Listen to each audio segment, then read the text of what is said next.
नमस्कार, आप सत्याग्रह देख रहे हैं और मैं हूं हेमंत भट्ट।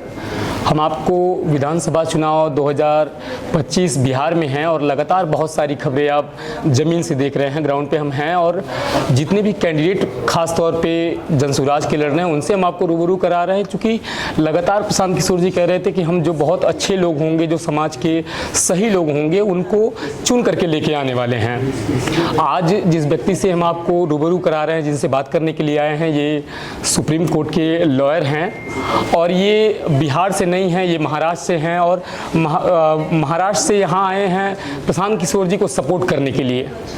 तो हम इनसे जानने का प्रयास करेंगे कि उनका क्या ओपिनियन है। सर, सबसे पहले बहुत बहुत स्वागत है आपका। धन्यवाद। हम चाहेंगे कि सर पहले अपने नाम के साथ आप अपना परिचय दें, उसके बाद बिहार के जो लोग हैं, देश के लोग आपको देख रहे हैं, तो हम चाहेंगे कि स्वयं आप अपना परिचय दें, उसके बाद फिर कार्यक्रम को थोड़ा सा हम आगे लेके चलेंगे। जी नमस्कार, मैं एडवोकेट श्रीराम पिंगले। मैं मूलतः महाराष्ट्र से हूं, लेकिन दिल्ली सुप्रीम कोर्ट में वकालत करता हूं और मैं यहां बिहार में आज उपलब्ध हूं आपके समक्ष। सबसे पहले तो मैं आपके माध्यम से बिहार वासियों को दिवाली पर्व और आने वाले छठ पर्व की शुभकामनाएं देता हूं। और सर, आपने पहले आपने अपना परिचय दिया कि आप महाराष्ट्र से आए हुए हैं और आप अपनी शुभकामनाएं दे रहे हैं। आप सुप्रीम कोर्ट के लॉयर हैं और प्रशांत किशोर जी अभी बिहार में बिहार के हैं, लगातार वो बिहार के बाहर काम करते रहे हैं, लेकिन चूंकि वो पिछले 2-3 सालों से लगे हुए हैं, 3.5 सालों से लगे हुए हैं बिहार को सुधारने के लिए। तो आप महाराष्ट्र से क्यों आए? ऐसा क्या प्रशांत किशोर जी में आपको लग रहा है कि आप महाराष्ट्र से उनको सपोर्ट करने के लिए आए हैं और लगातार आप देख रहे हैं कि उनके ऊपर कीचड़ उछाला जा रहा है या उनको रोकने के लिए उनकी पार्टी के 3 कैंडिडेट को भी बैक करवा दिया गया, तो आप महाराष्ट्र से क्यों आए हैं उनको सपोर्ट करने के लिए?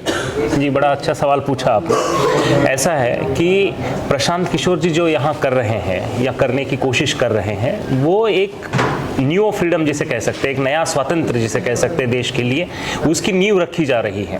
1947 में जो स्वतंत्र मिला है, उसके बाद 75 सालों में जो विकास होना अपेक्षित था, जो डेवलपमेंट होनी अपेक्षित थी, वो नहीं हुई है। क्यों नहीं हुई है? इसी वजह से नहीं हुई है कि लालू के डर से नीतीश और नीतीश के डर से लालू। ये जो बिहार का चित्र है, इसे बदलने के लिए जो डेवलपमेंटल एजेंडा लेके कोई प्रयास चल रहा है, ये कोई आम बात नहीं है। और आप, क्योंकि मैं अभी आपके समक्ष हूँ इसलिए आपको दिख रहा हूँ, लेकिन यहाँ पर मिशिगन से तक लोग आए हैं, यहाँ पर पंजाब से लोग आए हैं, यहाँ पर अन्य राज्यों से भी लोग आए हैं और इसी तरह से वॉलंटियर आए हैं। इनको किसी ने बुलाया नहीं है, क्योंकि लोगों को एक इसमें लहर दिखती है कि यहाँ पर अगर होगा तो पूरे देश में एक डेवलपमेंट की, विकास की लहर चलेगी और बिहार के बाद अन्य राज्यों में भी इसका असर आप सभी को देखने को मिलेगा। इसलिए हम यहाँ पर हैं। I totally agree with that, but that was not my intention at all. मेरे कहने का अर्थ था कि आप प्रशांत जी में ऐसा क्या देखते हैं? वो एक आइडियल के तौर पे लोगों को बाहर तो बहुत समझ में आ रहे हैं, लेकिन जो बिहार पे जो ग्रास रूट लेवल पे जो लोग काम कर रहे हैं, जो वोट करने वाले लोग हैं, उनको कितना समझ में आ रहा है, इसमें दोनों में अंतर है। तो हम यही जानना चाहते हैं कि प्रशांत किशोर में ऐसा क्या आपको खास दिख रहा है जिससे बाहर के जो लोग हैं उनसे थोड़ा सा ज्यादा जुड़ने का प्रयास कर रहे हैं? 2-3 चीजें मैं जरूर कहूंगा। एक तो शिक्षा। आप देश के किसी भी पॉलिटिशियन को देखिए और प्रशांत किशोर जी को देखिए, उनके जितना पढ़ा लिखा पॉलिटिशियन आज देश में नहीं है, ऐसा मेरा मानना है। मतलब पढ़ा लिखा होना सिर्फ किताबी पढ़ा लिखा नहीं है, उनको पॉलिटिक्स की भी जानकारी है। वो एक चाणक्य के रूप में भी उन्होंने पिछले 10 सालों में अपना जलवा देश के सामने रखा है। इसके सिवाय उनकी ऑनेस्टी कि बिल्कुल जो है वो जो बात करते हैं उसमें कोई भी बड़े बड़े दावे नहीं है, वादे नहीं है, जो है वो रियलिटी है। और third and most important, clarity of thought, logical thinking. जो आप देखिए, कोई अगर बोलेगा कि मैं सारे बच्चों को 6 महीने के अंदर शिक्षा का अच्छा स्तर दूंगा, तो कैसे दूंगा? तो भाई उनके पास सोल्यूशन है कि जब तक सरकारी स्कूलों का स्तर बढ़कर अच्छा नहीं हो जाता है, तब तक मैं प्राइवेट स्कूलों में उनके एडमिशन का फाइनेंस जो है वो स्टेट से प्रोवाइड करूंगा जी। इसके लिए कोई रॉकेट साइंस तो लगता नहीं है। ये क्लैरिटी ऑफ थॉट मुझे अच्छी लगती है। प्लान देखिए, वो जो कहते हैं, जो डेवलपमेंटल एजेंडा उन्होंने यहाँ पर बिहार के लिए प्रपोज किया है, उसकी ब्लूप्रिंट उनके समक्ष है, उनके पास है, और उसके ऊपर कैसे काम करेंगे इसका लॉजिकल आंसर उनके पास है। ये एक बहुत बड़ी बात मुझे प्रशांत जी की अच्छी लगती है। आप सुन पाए होंगे कि वकील साहब अपनी बातों को कितनी आत्मीयता के साथ रख रहे हैं, और इनके कहने का तात्पर्य है कि जो प्रशांत किशोर हैं उनका कॉन्सेप्ट बिहार को लेकर के बहुत क्लियर है और वो क्लियर एजेंडा के साथ लोगों के बीच में जा रहे हैं। आई थिंक सो, ऐसा आप कह रहे हैं। तो एक बात बताइए कि प्रशांत किशोर के जितने भी अलग अलग वादे हैं वो अलग अलग पार्टियों के लिए इसके पहले काम कर चुके हैं। महाराष्ट्र में भी वो राज ठाकरे के लिए काम कर चुके हैं, जो वहाँ पे अभी लोग राजनीति में रूल करते हैं। मैंने कई बयान सुना है आपके यहाँ के जो राज ठाकरे जी हैं उनका, कि जो बिहार के लोग यहाँ आ रहे हैं भर भर करके यहाँ पे नौकरी करने के लिए आ रहे हैं, काम करने के लिए आ रहे हैं, और अगर यहाँ उनके साथ कोई बदतमीजी होती है तो वो सरकार को दोषी ठहरा रहे हैं। तो ये अपने यहाँ के बिहार के जो नेता हैं उनसे क्यों नहीं कहने जाते हैं कि हमारे लिए, हमारे मुद्दों के लिए काम करिए? इन दोनों मुद्दों में आपको लग रहा है कि जनसुराज यहाँ पे अभी उभर करके आ पाएगी या बिहार के लोग उसको एक्सेप्ट करेंगे? आपको दो चीजें समझनी चाहिए जी। कि जब प्रशांत किशोर जी को महाराष्ट्र में किसी नेता के लिए काम करने का मौका मिला तो उन्होंने उनसे वादा किया कि फीस ना दीजिए, लेकिन बिहार के किसी भी युवा को, बिहार के किसी भी नागरिक को आप प्रताड़ित ना कीजिए। बहुत बड़ी बात है जी। दूसरी बात यह है कि अगर बिहार के युवा को महाराष्ट्र में नौकरी के लिए, काम के लिए जाना ही ना पड़े, इसके लिए आपके पास कोई एजेंडा है, तो वो पलायनवाद रोकने का एजेंडा प्रशांत किशोर जी ने, जनसुराज ने यहाँ आज बिहार में आपके समक्ष रखा है। इस बात को बिहार वासियों को समझना पड़ेगा कि, और रखा है तो इसके एक विकल्प नहीं है, कई विकल्प उन्होंने दिए। जैसे कृषि को वो जोड़ना चाहते हैं मनरेगा के साथ, बहुत बड़ी बात है। इसी से रिलेटेड जो नेचुरल करोलरी वो बताते हैं कि कृषि का जो स्तर है वो इस तरीके से बढ़ेगा कि 15 to 20% तक वो कैश क्रॉप की तरफ बिहार की हाँ, वो बता रहे हैं कि मनरेगा में जो श्रमिक हैं वो हम लोग किसानों को प्रोवाइड कर देंगे, और जो ग्रास रूट लेवल पे लोग काम कर रहे हैं, जो श्रमिकों की प्रॉब्लम की वजह से उनकी खेती सही नहीं हो पाती है, वो करेंगे, और वो कोशिश करेंगे कि लोग धान और गेहूं को छोड़ करके जो कैश वाली फसलें हैं उसको लगाएं। तो प्रशांत किशोर जी, ये एक बात है जी। दूसरी बात, पलायनवाद को रोकने के लिए वो कहते हैं कि यहाँ पर सस्ता ऋण उपलब्ध करा दिया जाएगा, 4% पे लोन उपलब्ध करा दिया जाएगा ताकि लोग अपना व्यवसाय शुरू कर सके। ये बहुत बड़ी बात है।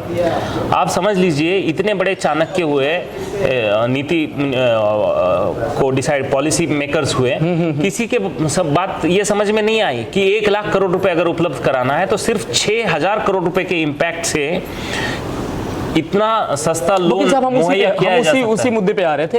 मैं आपसे यही जानना चाह रहा हूं कि बार बार यहाँ पे जो सरकारें हैं वो जीत करके आती हैं, बार बार नागरिक जो है वो अपने मतों का प्रयोग करते हैं, नेता अपने लिए चुनते हैं।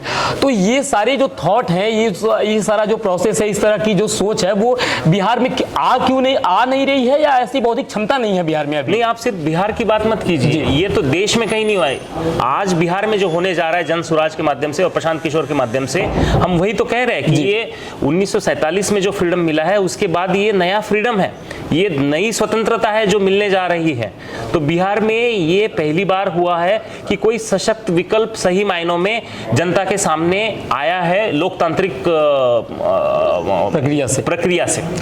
आप लगातार सत्याग्रह देख रहे हैं और हम प्रयास कर रहे हैं कि हम उन बातों पे चर्चा हो जो बातें जमीन पे अभी हो रही हैं, जो लोग आपस में बातचीत कर रहे हैं। जब हम जमीन पे घूम रहे हैं तो हम लोगों से दिन रात बातचीत कर रहे हैं, इंटरेक्ट कर रहे हैं, और बहुत सारी बातें मिल रही हैं हम लोगों को जमीन से। प्रशांत किशोर जिस तरीके से हमलावर दिख रहे हैं अलग अलग पार्टियों के जो भ्रष्ट नेता हैं, जिन्होंने बिहार को लूटा है या जिन्होंने पैसे का बहुत सारा गमन किया है, और जो दूसरी पार्टियां हैं वो बोलने से बच रही हैं, उसको लेकर के बहुत सारा ये करें कि हम 200 करोड़ का, 400 करोड़ का मानहानि का उनके ऊपर केस करेंगे। आप वकील हैं, आप सुप्रीम कोर्ट से आते हैं, तो हम ये जानना चाह रहे हैं कि ये जो बाहर के लोग जो डर दिखा रहे हैं वो कर नहीं पा रहे हैं, या वो असमर्थ हैं, उन्होंने ऐसा काम किया है जिसकी वजह से उनको ये रास्ता नहीं मिल पा रहा है कि वो अदालत में जाएं और प्रशांत किशोर जी के ऊपर जो आरोप है उनको सिद्ध करें कि वो गलत कर रहे हैं। देखिए, एक बात तो आपको समझनी चाहिए कि प्रशांत किशोर जैसे व्यक्ति बिना किसी प्रूफ के किसी के ऊपर ऐसे लांछन तो लगाएंगे नहीं जी। तो जब वो प्रूफ के साथ बात करते हैं तो उसका कोई तोड़ सामने वाले के पास है नहीं, इसलिए बात नहीं कर रहे हैं, नंबर 1। नंबर 2, केस करने जाएंगे तो खुद मुंह के बल गिरेंगे, क्योंकि डिफेमेशन का भी केस करेंगे तो उसका एक सबसे बड़ा डिफेंस होता है ट्रुथ जी। आज आप देखिए कितने ही नेतागण हैं जो इस सत्य से बचने के लिए कोई रिप्लाई कर ही नहीं पा रहे हैं, ये बात है। अग्रीड। तो आप सुन रहे थे वकील साहब को, लगातार ये हम इनसे चर्चा कर रहे थे, और ये महाराष्ट्र से आए हैं प्रशांत किशोर जी को सपोर्ट करने के लिए। बिहार के जो लोग देख रहे हैं उनको हम बताना चाहेंगे कि हम ये नहीं कह रहे कि आप जनसुराज को वोट करिए। लगातार प्रशांत किशोर जी भी ये कह रहे हैं कि अगर आपको लग रहा है कि किसी गलत व्यक्ति को मिल गया है जो टिकट है जनसुराज का, तो उसको भी हराइए, लेकिन हर हाल में रोजगार के लिए, शिक्षा के लिए और इसके लिए वोट करिए कि जो आपका जीवन है, जो पलायन जो चल रहा है लगातार, जो शिक्षा को लेकर के बदहाली है बिहार की, वो दूर हो जाए। और इन्हीं सारी चीज़ों को लेकर के हम लगातार बिहार के अलग अलग मुद्दों पे बातचीत कर रहे हैं और आप सत्याग्रह का ये विशेष कार्यक्रम देख रहे हैं। वकील साहब, ये अंतिम प्रश्न की तरफ हम जाना चाहेंगे। अगर आपके अंदर के कुछ मुद्दे हैं या अगर कुछ बातें हैं तो आप बता सकते हैं, फिर एक प्रश्न हम आपसे करेंगे कार्यक्रम के अंतिम क्षणों में। नहीं, आपके माध्यम से बिहार की जनता को, बिहार के वोटर को हम यही कहना चाहेंगे कि देखिए भाइयों और बहनों, ये जो विकल्प आपके सामने आया है, ये एक सदी में, एक तप में, एक शतक में जी आपके सामने स्वतंत्रता के बाद आया है, जो किसी राज्य में नहीं आया था, देश में कहीं पर नहीं आया था। तो इसका आप सही चयन करें, इसको चुने और जो बक्सा छाप पे आप अपना मतदान करके स्कूल का बैग है, स्कूल का बस्ता छाप पर आप अपनी मोहर लगाएं और ज़्यादा से ज़्यादा मतों से जनसुराज के सारे प्रत्याशियों को चुनकर विधानसभा में भेजें। ये अगर आप आज नहीं करते हैं तो जान लीजिएगा आप अपने भविष्य के साथ खिलवाड़ कर रहे हैं, आप अपने बच्चों के साथ खिलवाड़ कर रहे हैं और विकल्प होने के बावजूद ना करने का जो आरोप रहेगा वो आपके ऊपर रहेगा। इसके लिए स्वयं आप जिम्मेदार रहेंगे।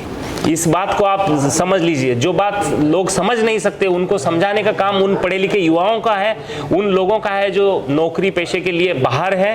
वो अपने परिवारों में फ़ोन करें, अपने यार मित्रों को फ़ोन करें और आ सकते हैं तो आए वोटिंग के लिए, अपना अधिकार बजाएं और ज़्यादा से ज़्यादा पैमाने पर लोगों को समझाएं कि क्यों उन्होंने जनसुराज को वोट करना चाहिए, क्योंकि इतिहास माफ़ नहीं करेगा अगर आप ये अपॉर्चुनिटी को खो देंगे। तो एक अच्छा आदमी अगर प्रयास करता है तो उसके साथ खड़ा रहना हमारा उत्तरदायित्व है, वरना तो यहाँ लाइन लगी हुई है आपको लूटने के लिए। 10,000 रुपये आपके अकाउंट में 5 साल में एक बार डाले जाएंगे और 5 साल आपके अधिकारों का हनन होता रहेगा और आपको लूटते रहेंगे।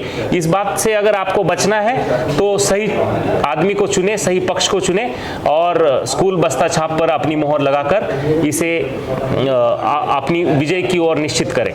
वंडरफुल साउंड सर, बहुत अच्छी तरीके से वकील साहब ने अपनी बातों को रखा है। महाराष्ट्र से आए हैं। एक जो अंतिम प्रश्न है हमारे मन में जो आ रहा था, चूंकि आप महाराष्ट्र से आए हैं, लगातार अभी छठ का समय चल रहा है, हर स्टेशन पे हर जितनी भी ट्रेनें आ रही हैं उसमें बैठने की जगह नहीं है, चाहे वो एसी बोगियां हो, लोग घुसे जा रहे हैं। आपको लग रहा है कि ये सारी बातें बाहर जो आप माहौल देख रहे हैं, बिहार में क्या होता हुआ देख रहे हैं, माहौल क्या देख रहे हैं अभी आप आए हैं यहाँ? तो भाई साहब, पिछले 8 दिनों में मैंने बिहार से बाहर रहने वाले 200 लोगों से बात की है पर्सनल लेवल पे जी। उनका ये कहना है कि छठ पूजा में आएंगे तो 14 तारीख को जनसुराज को और प्रशांत किशोर को, और कोई एग्जैजरेशन नहीं कर रहा हूँ, कोई झूठ नहीं बोल रहा हूँ, जनसुराज को और प्रशांत किशोर को जितवा के ही जाने वाले हैं। और ये मैंने दिल्ली में, पूना में, बॉम्बे में कई लोगों से बात की है, उसके बाद आपके समक्ष रख रहा हूँ और यही होना भी चाहिए। तो आप ज़्यादा से ज़्यादा तादाद में आएँ, वोट करें और प्रशांत किशोर जी को और जनसुराज को जिताएं और अपने आप को एक मौका दे और बिहार को आगे बढ़ने का एक मौका देने का ये ऐतिहासिक क्षण, इसके आप गवाह बने। यही आपके माध्यम से मैं बिहार की जनता को विनती करता हूँ। Thank you. बहुत बहुत धन्यवाद सर आपका। नमस्कार।